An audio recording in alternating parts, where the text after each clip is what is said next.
Salut à tous, c'est Vincent, vous êtes sur Vincent Cat. Aujourd'hui je vous parle du débat de l'entre-deux tours, un passage presque obligé. Vous allez le voir, je vous explique tout dans quelques secondes, mais n'oubliez pas que vous pouvez liker et partager cette vidéo et vous abonner à la chaîne sans oublier la petite cloche juste ici pour ne rien manquer.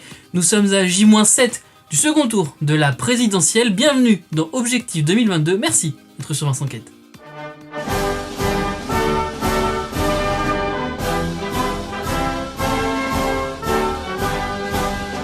Alors, tout d'abord, c'est quoi le débat de l'entre-deux tours? C'est devenu, petit à petit, une tradition, faire débattre les deux finalistes de l'élection présidentielle face à la télévision, en direct et en soirée, le tout encadré par deux journalistes. Le but de cet exercice, profiter de son temps de parole chronométré, je le rappelle, en prime time sur les grandes chaînes pour présenter sa vision de la France et les points forts de son programme.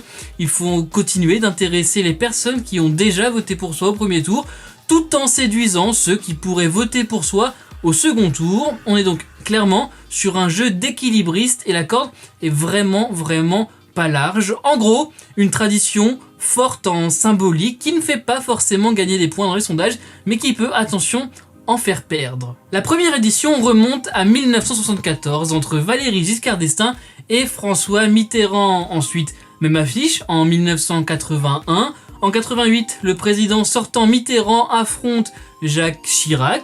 En 95, Jacques Chirac est face à Lionel Jospin. En 2007, Nicolas Sarkozy contre Ségolène Royal. En 2012, François Hollande face à Nicolas Sarkozy. Et en 2017, la même affiche que cette année, Emmanuel Macron face à Marine Le Pen. Si vous avez suivi cette liste, vous voyez un petit trou, il n'y a pas eu de débat d'entre-deux tours.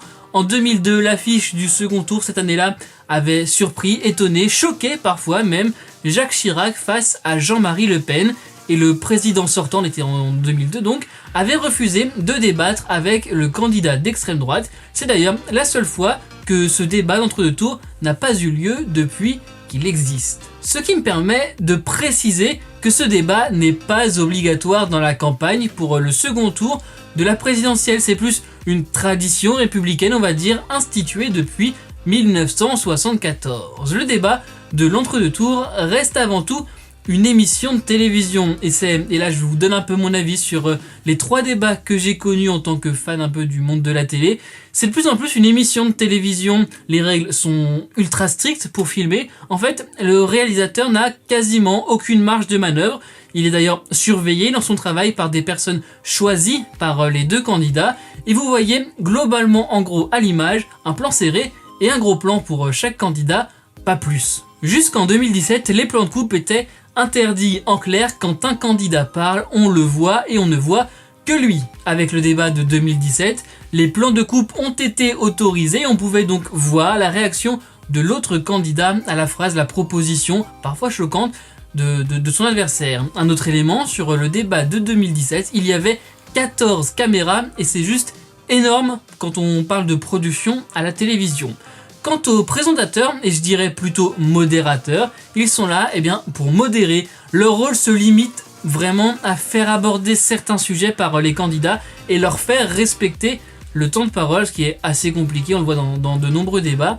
Après tout, ce n'est pas une interview croisée, c'est un face-à-face entre les deux finalistes à la présidentielle. Les 7 débats qui ont eu lieu ont chacun donné leur phrase marquante. En 2017, il y avait par exemple ça pour Emmanuel Macron, une expression qui est restée et il parle du programme de son adversaire pour l'immigration. Et d'ailleurs, j'ai une nouvelle pour vous. Depuis novembre 2015, Schengen le permet, nous avons rétabli des contrôles aux frontières pour lutter contre les terroristes qui ont permis l'interpellation de plus de 70 000 personnes. Donc ce que vous proposez comme d'habitude, c'est de la poudre de perlimpinpin. En 2017, il y avait aussi ça pour Marine Le Pen. Et ils sont là, ils sont dans les campagnes, dans les villes. Je parlais de votre parti. Ils sont sur les réseaux sociaux. Je parle. Les deux qui sont devenus des mèmes sur les réseaux sociaux. Parmi les moments marquants 2012, on retrouve notamment l'anaphore de François Hollande, on la connaît. Il répondait à la question « Quel président comptez-vous être ?» Moi, président de la République, je ne serai pas le chef de la majorité. Je ne recevrai pas les parlementaires de la majorité à l'Élysée. Moi, président de la République, je ne traiterai pas mon Premier ministre de collaborateur. Moi, président de la République, je ne participerai pas à des collecte de fonds pour mon propre parti, dans un hôtel parisien. Moi, président de la République, je ferai fonctionner la justice de manière indépendante. Je ne nommerai pas les membres du parquet, alors que l'avis du Conseil supérieur de la magistrature n'a pas été dans ce sens. On compte 15 retours à la ligne à ces mois président de la République. En 2007, c'est la colère de Ségolène Royal face à Nicolas Sarkozy qui avait marqué un échange qui portait sur l'accès à l'école des enfants handicapés. Et je suis très en colère.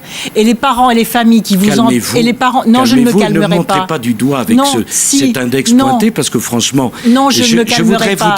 Non, je ne me calmerai pas. Je ne me calmerai pas. Pour être président de la République, il faut être calme. Non, pas quand il y a des injustices. Il y a des colères qui sont parfaitement saines, parce qu'elles correspondent à la souffrance des gens. Est-ce que vous me et permettez il y a des de vous colères dire que un j'aurai, mot même quand je serai présidente de la République. Eh ben, ça parce sera que gai. parce que je Ça sais... sera gai. En 88, on avait François Mitterrand qui se permettait une légère provoque face à Jacques Chirac.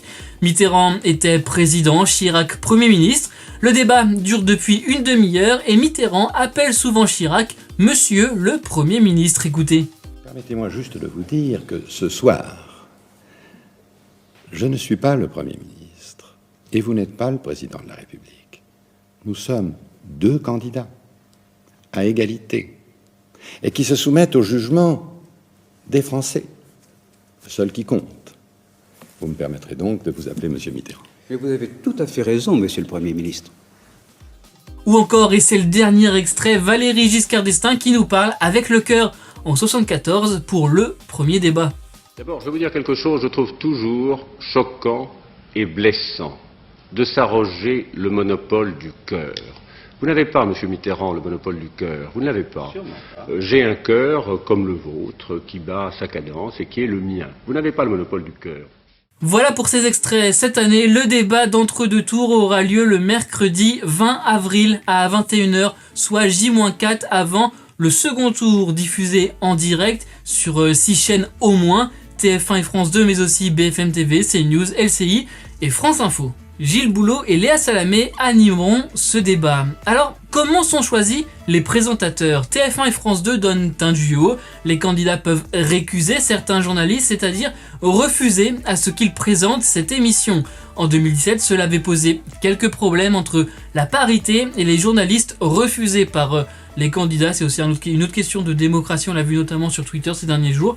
C'était finalement en 2007 les chefs des services politiques de TF1 et France 2 qui avaient été choisis. Cette année, il semblerait qu'Anne-Sophie Lapix, qui présente le 20h de la 2, soit récusée par les deux camps. Et allez, pour l'anecdote, vous l'aurez sûrement remarqué depuis le début de cette vidéo, c'est la deuxième fois seulement qu'un débat aura la même affiche. Il y avait eu Giscard et Mitterrand en 74 et 81, autour de Macron et Le Pen en 2017 et 2022. Et on surveillera de près l'audience de cette émission. Il y a 5 ans, 16,5 millions de téléspectateurs avaient regardé le débat, le plus faible score dans l'histoire des débats de l'entre-deux tours. C'est la fin de cette vidéo. Merci les amis d'avoir été au rendez-vous. Vous pouvez retrouver toutes les vidéos des objectifs 2022, le format politique en cette année présidentielle et cette année aussi de législative, on en parle bientôt, dans la playlist, le lien dans la description.